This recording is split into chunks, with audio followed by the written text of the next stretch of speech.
Buenas tardes, alumnos. Hoy vamos a hablar de articulaciones. Las articulaciones es la unión entre dos o más huesos próximos con intervención o no de partes blandas y llevan el nombre de los huesos que la conforman. De esta manera vamos a tener la escápula por un lado y el húmero por el otro. Entonces se denomina articulación escápulo-humeral. Cuando tenemos el coxal por un lado y el fémur por el otro, vamos a tener articulación coxo-femoral. Las articulaciones, según su movimiento y medios de unión, se dividen en tres: móviles o diartrosis, que son aquellas que tienen gran movilidad. Generalmente se encuentran en las extremidades y los movimientos que la caracterizan son la flexión, extensión, rotación y lateralización. Un ejemplo típico es la articulación coxo-femoral o la articulación que vimos anteriormente, escápulo-humeral, o la articulación de la muñeca. Las articulaciones semimóviles o anfiartrosis tienen poca movilidad. Generalmente intervienen en este tipo de articulaciones los huesos cortos.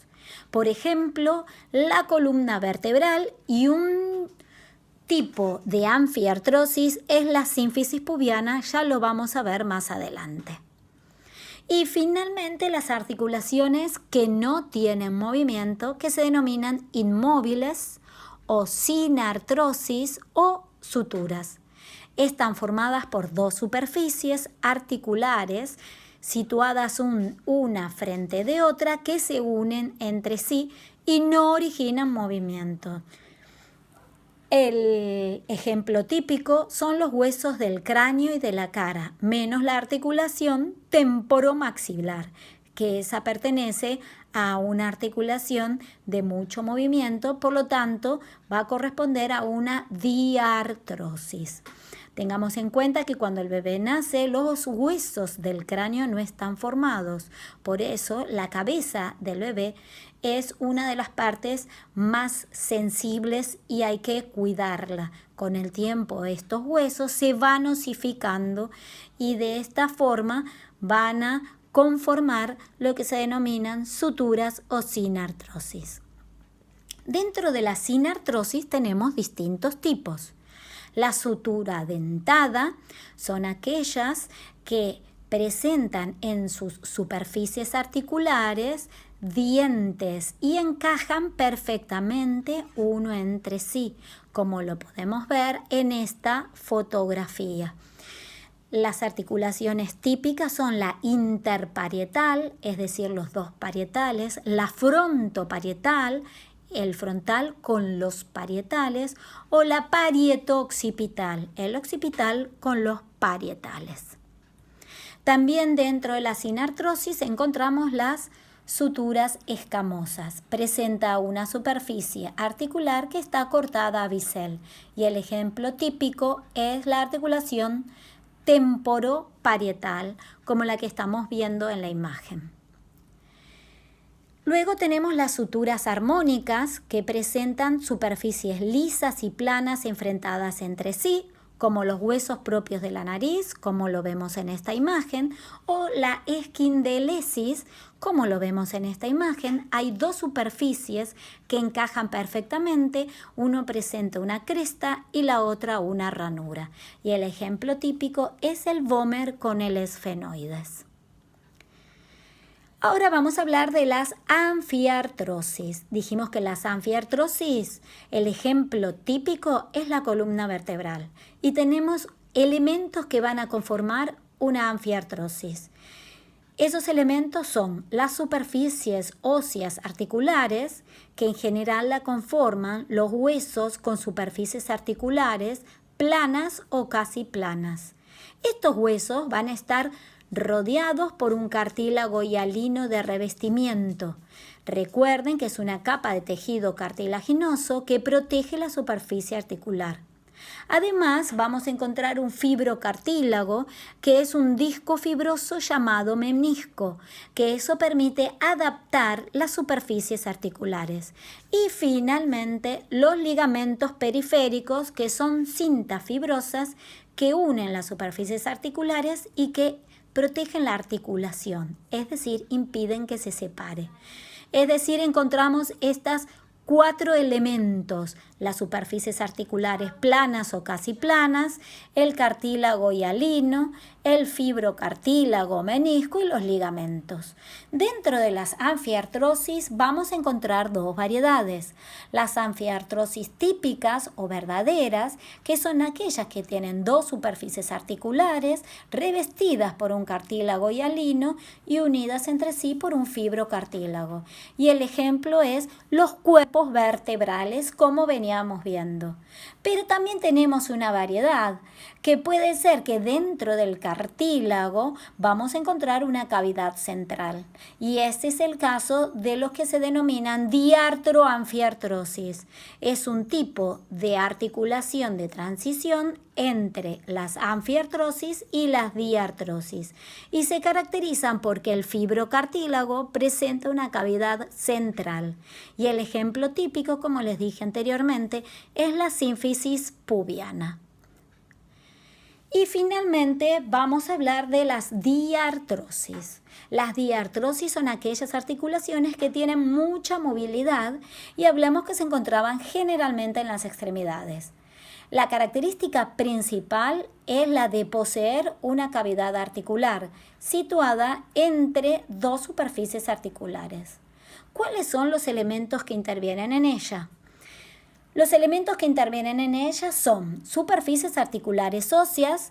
Estas pueden ser planas, cóncavas, convexas, pero comúnmente se caracteriza porque ambas pueden articularse perfectamente. El cartílago articular es otro de los elementos que interviene y es una lámina de cartílago hialino que recubre las articulaciones, suavizando los roces y las presiones. Su extensión y grosor está en relación con el deslizamiento y la presión que pueden soportar. Después vamos a encontrar un fibrocartílago. Ese fibrocartílago puede ser para completar la articulación o ampliarla, es decir, se va a encontrar dentro de la cavidad articular, o bien puede ser un menisco, que es un disco fibroso de tejido que ayuda a que ambas cavidades articulares puedan complementarse. El menisco o disco fibroso se caracteriza porque completa la cavidad articular fundamentalmente cuando las superficies no pueden adosarse entre sí, por ejemplo, en la articulación de la rodilla.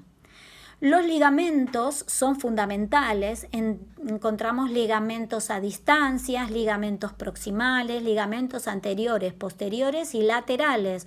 Fundamentales, son cintas fibrosas que impiden que la articulación se separe. Y una característica fundamental y específica de las articulaciones es la presencia de la sinovial. La sinovial son bolsas serosas que se encuentran dentro de la cavidad articular, permite lubricar y facilitar el movimiento y generalmente están formadas por células que producen una secreción llamada sinovia. Todo el mundo conoce cuáles son las sinoviales. La sinovial de la rodilla es muy importante, la escápula humeral y la coxofemoral. También la articulación del codo. Muchas de estas sinoviales importantes prestan o se continúan con otras articulaciones no tan importantes, como por ejemplo la radiocubital superior. Bien, dentro de las diartrosis, según las superficies articulares y los movimientos, vamos a dividirlas en enartrosis, son aquellas que tienen superficies cóncavas por un lado y otra superficie convexa. Es decir, ambas superficies pueden adaptarse. Para eso es fundamental el fibrocartílago que ayuda a que ambas superficies puedan adaptarse. Poseen todos los movimientos, es decir, flexión, extensión, circunducción, rotación. Y el ejemplo típico es la articulación coxofemoral o la articulación escapulohumeral, como podemos ver en la imagen. Las condiloartrosis son dos superficies de forma alargada que poseen todos los movimientos menos el de rotación. Y el ejemplo típico es la articulación metatarsofalángica, como lo podemos ver en esta imagen de una placa de un pie. Las trocleartrosis o trocleares tienen movimientos de flexión y extensión, pero no poseen el de rotación, y la articulación característica es la tibiofemoral, como vemos ahí, la articulación de la rodilla.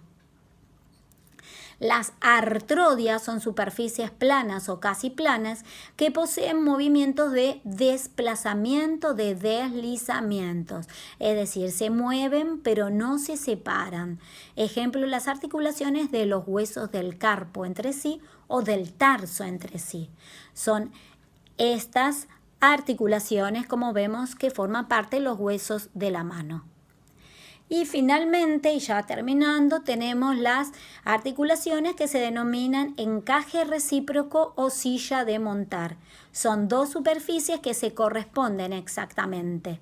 Por ejemplo, el calcáneo con el cuboides o el primer metacarpiano con el trapecio. Las trocoides, por último, hay una superficie articular que tiene una forma cilíndrica y una rueda sobre un anillo fibroso. El movimiento principal es el de rotación. Ejemplo, articulación radiocubital, que son movimientos que realizan de pronación y supinación, o bien la rotación que origina la articulación atloideo-axoidea. Acá estamos hablando de la primera y de la segunda vértebra cervical. Bueno, esto es todo de articulaciones, espero que hayan entendido. Les mando un beso grande y nos volvemos a ver la próxima clase.